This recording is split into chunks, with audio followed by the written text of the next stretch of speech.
साहेब बंदगी भाइयों और बहनों, स्वागत है आपका कबीर आश्रम सूरत यूट्यूब चैनल पर। आज हम जानेंगे कि मनुष्य के कर्म कैसे उसका पीछा करते रहते हैं। भले हम जाने या ना जाने, लेकिन हमारा कर्म हमारे पास आता ही है किसी न किसी रूप में।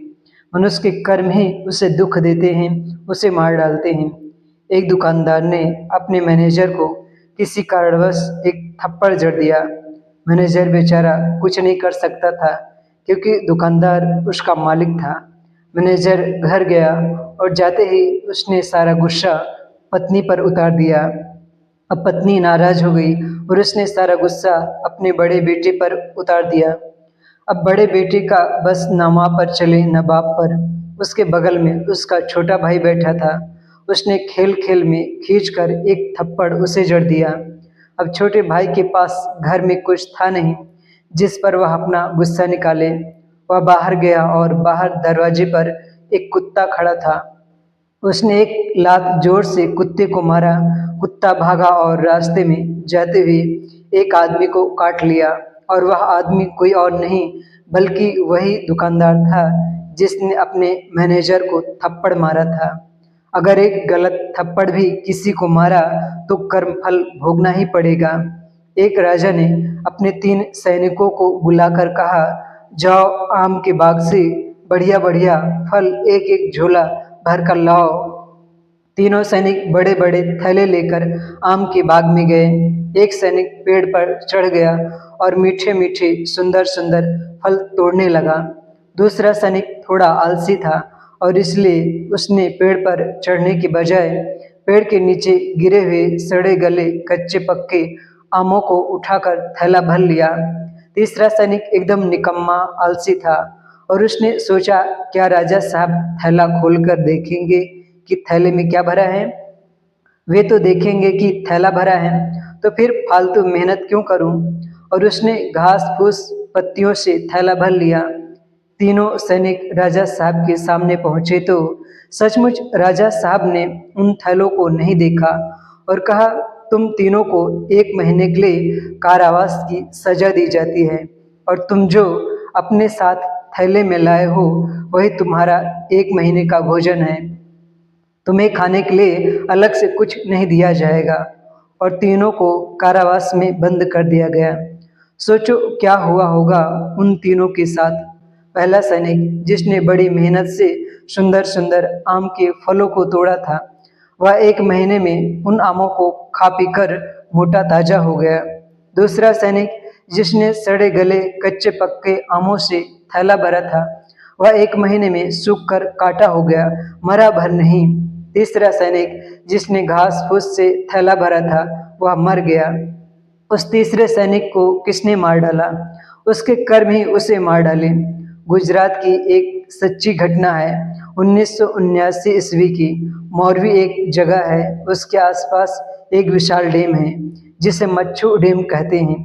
मच्छू डैम पर 3 बांध थे और ये डैम आज भी मौजूद हैं। और मच्छू डैम का 2 नंबर का जो बांध था वह टूट गया। बांध टूटते ही पूरा का पूरा शहर गांव पानी में बह गया। हजारों लोग मारे गए और लाखों लोग बेघर हो गए। हजारों बच्चे अपने माता पिता से अलग हो गए। उनका साया उनके सिर से उठ गया। उसमें आरएसएस के भाई बहनों ने बहुत मदद की लाखों लोगों को बचाने में। लेकिन उसी गांव में एक ऐसे भी पति पत्नी थे जो मरी हुई औरतों के गहने उतारते और उन्हें अपने पास रखते थे।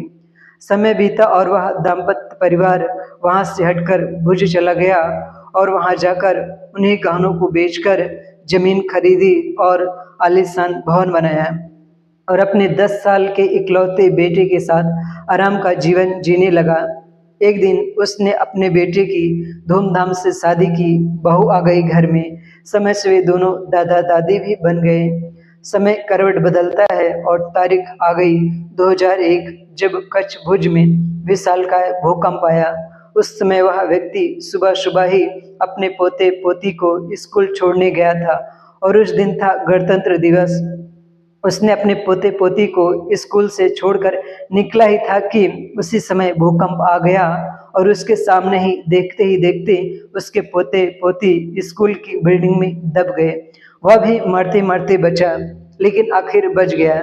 शायद प्रकृति ने उसे कुछ दिखाने के लिए जिंदा छोड़ दिया हो कि अपनों का दर्द कैसा होता है। वह रोते बिलखते अपने घर पहुंचा तो उसके पैरों की जमीन खिसक गई, क्योंकि उसका पूरा मकान जमींदोज हो चुका था और उसके बहू बेटे पत्नी सब मर चुके थे। वह पागलों की भांति चीखने चिल्लाने लगा। कुछ लोगों ने उसे हौसला दिया, उसका धीरज बांधा। उसमें भी आरएसएस के भाई बहनों ने लोगों की बहुत मदद की। जब उसके घर के मलबे से उसकी पत्नी बहू बेटे की लाशें निकाली गई तो वे भी गहने पहने हुए थे। जब उस व्यक्ति से कहा गया कि वह इन गहनों को उतार ले तो वह डर से कांप गया। उसे बरसों पुरानी घटना याद आने लगी और वह फूट फूट कर रोने लगा और कहा, इन गहनों को मैं अब नहीं उतार सकता और ये अब मेरे किसी काम के नहीं हैं। इतना कहकर वह और जोर से चीखने चिल्लाने लगा। फिर उसने रोते हुए उसने 1979 ईस्वी की घटना बताई कि कैसे उसने मरी हुई औरतों के गहने उतारे थे और उन्हीं गहनों को बेचकर उसने जमीन खरीदी और आलीशान भवन बनाया। उसने रोकर कहा, एक बार गहने उतारे और यह परिणाम हुआ। अब मैं इन गहनों को किसके लिए उतारूं? और उसने गहने नहीं उतारे। अब और एक प्रश्न होता है कि 1979 ईस्वी की घटना से इसका क्या लेना देना है और उसके पोते पोती का इसमें क्या कसूर था? बिल्कुल सही बात है, उनका कोई लेना देना नहीं है।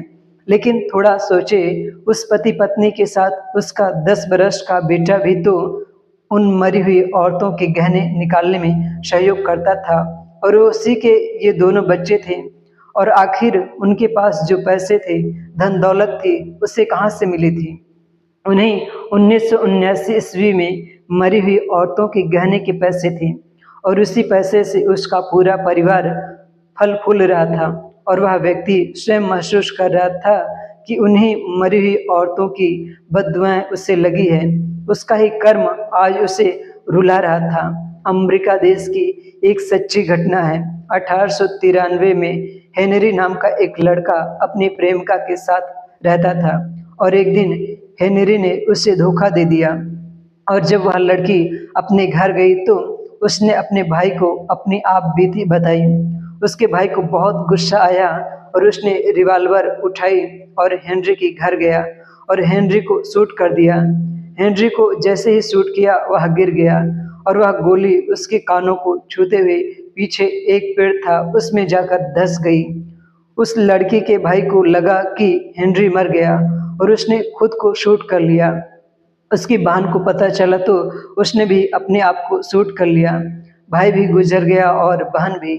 अब हेनरी को गोली कान को छूते हुए निकल गई थी। वह मरा नहीं था। वह उठकर खड़ा हो गया और हेनरी की जिंदगी चलने लगी।